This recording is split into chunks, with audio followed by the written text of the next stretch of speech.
কে খেলবেন কে খেলবেন না এটা শুধু ফার্স্ট প্রায়োরিটি ইজ প্লেয়ারই আসলে ডিসাইড করবেন তার ক্যারিয়ারটা। সো ম্যাক্সিমাম দেশ কিন্তু ওয়ার্ল্ড কাপটা বেস করেই কিন্তু প্ল্যান করে থাকেন নেক্সট ওয়ার্ল্ড কাপ।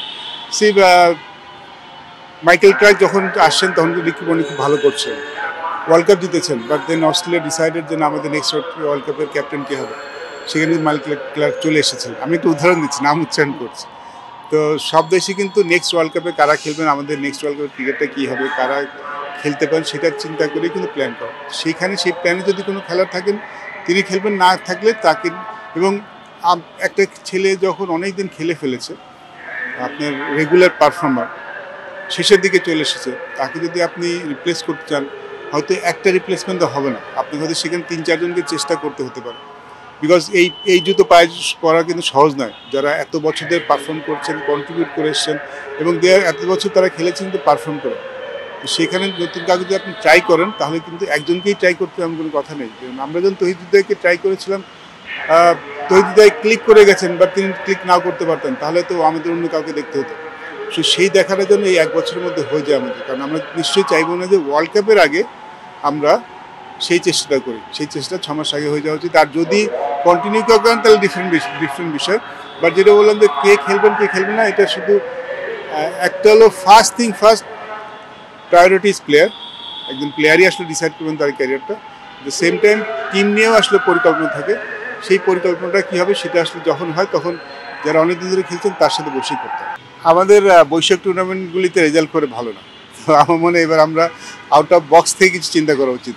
বিকজ আমরা একই জিনিস করে আসছি ওভার দি ইয়ার্স। আমার মনে 2007 ওয়ার্ল্ড কাপে যেখানে আমরা ভালো ক্রিকেট খেলেছিলাম, 2015 ওয়ার্ল্ড কাপেও ওয়াজ ওকে, আরও ভালো খেলতে পারতাম। বাট তারপরে কিন্তু 1923 কোনো বিশ্বকাপে আমরা এবং চ্যাম্পিয়ন্স ট্রফিতে যদি একটা সেমিফাইনাল খেলেছি, আমরা এশিয়া কাপে ফাইনাল খেলেছি, বাট ওয়ার্ল্ড কাপের স্টেজে যে 50 ওভার্স ওয়ার্ল্ড কাপে আমাদের রেজাল্ট করতে ভালো নয়।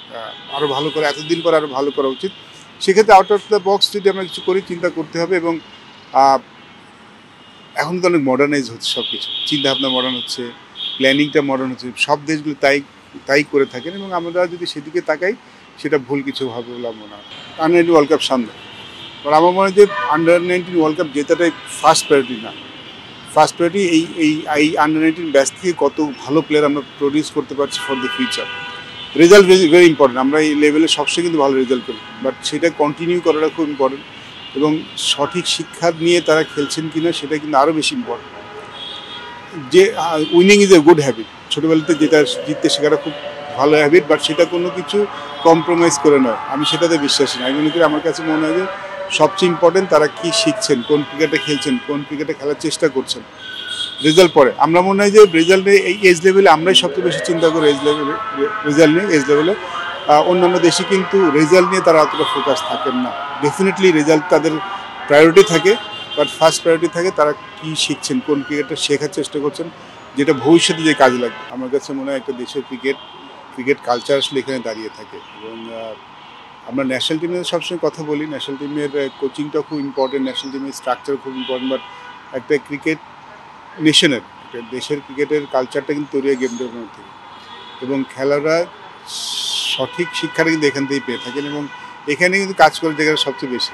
So happy to B here. সবসময় তো আমি ইভেন যখন ন্যাশনাল সিলেক্টেড ছিলাম তখন আসলে হাই পারফরমেন্স দলকে নিয়েও আমার আগ্রহটা অনেক বেশি ছিল। সেখানে ন্যাশনাল টিমের পরেই সবচেয়ে বেশি সময় সেখানেই কাটাতাম আমি, সেটা আমার ব্যক্তিগত স্যাটিসফ্যাকশনের জায়গা ছিল। তো গেম ডেভেলপমেন্ট তো আরও বড় স্যাটিসফ্যাকশনের জায়গা, বিকজ এখানে একদম নতুনদের নিয়ে কাজ করা যায়। সবসময় তো সিনিয়র ক্রিকেট খেলেছি, সিনিয়রদের সাথে কাজ করেছি, যেখানে আসলে শেখানোর জায়গাটা কম, কারণ ন্যাশনাল টিমে সবাই শিখে আসে। বাট গেম ডেভেলপমেন্ট এমন একটা জায়গা যেখানে ছেলেরা শেখে, তো সেখানে কাজ করার স্যাটিসফ্যাকশনটা ডেফিনেটলি আলাদা হয়তো অবশ্যই হবে। এবং আমার মনে হয় যে এই একটা হলো খুঁজে বের করা, সিলেক্টর তো আসি, তারা খুঁজে বের করেন, তাদের সাথে অ্যালাইনমেন্ট করা খুব important. At the same time তারা কী শিখছেন সেটাও খুব ইম্পর্টেন্ট, কারণ যেটা বললাম যে এই সময় সঠিক শিক্ষা পাওয়াটা কিন্তু খুব ইম্পর্টেন্ট, নট অনলি ক্রিকেট। আমার মনে হয় যে একটা ছেলের জীবনটা তৈরি হয় এই সময়টা, মানসিকতা এই সময় তৈরি হয়, ক্যারেক্টারটা এই সময় তৈরি হয়। তো শুধু ক্রিকেট না, শুধু ক্রিকেটিং স্কিল না, আমাদের সব বিষয় নিয়েই কিন্তু কাজ করাটা এখানে খুব ইম্পর্টেন্ট। কারণ এখানে যা শিখবে পরবর্তী সেটাই তার কাজে লাগবে। সেটা মেন্টাল স্কিল হতে পারে, তার ব্যক্তিগত ক্যারেক্টার হতে পারে, তার ক্রিকেটিং দর্শনটা হতে পারে, লাইফের ডিসিপ্লিনটা হতে পারে। তো এখানেই আসলে শেখার জায়গাটা খুব বেশি এবং এখানে সঠিক শেখানোটাও খুব ইম্পর্টেন্ট এবং কী শিখছেন তারা সেটা মনিটর করা খুব ইম্পর্টেন্ট।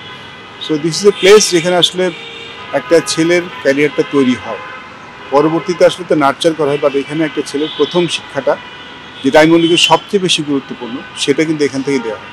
না, আমার মনে হয় আমাদের গেম ডেভেলপমেন্ট খুব ভালো কাজ করছে ওভার দি ইয়ার্স। অনেকে আসলে জানেন না, কারণ এখানে ফোকাসটা কম হয়।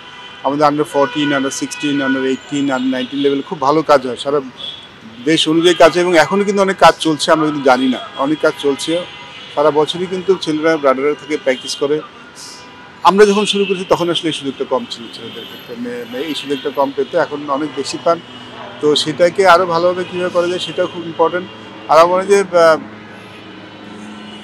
গেম ডেভেলপমেন্ট এজ লেভেল আসলে রেজাল্ট ওরিয়েন্টেড জায়গা না, এখানে আসলে ডেভেলপ করার জায়গা, এখানে কীভাবে আরও ভালোভাবে শিখতে পারবেন সেটাই বেশি ইম্পর্টেন্ট। রেজাল্ট তো অবশ্যই গুরুত্বপূর্ণ, বাট সেম টাইম ডেভেলপ করাটা খুব বেশি গুরুত্বপূর্ণ, সেটাই হলো ফার্স্ট প্রায়োরিটি। এবং যেভাবে চলছে আগেও চলে এসছে, বাট সেটাই কীভাবে আরও ভালো করা যায়, কীভাবে আরও আধুনিক করা যায়, সেদিকে তো অবশ্যই খেয়াল রাখতে হবে।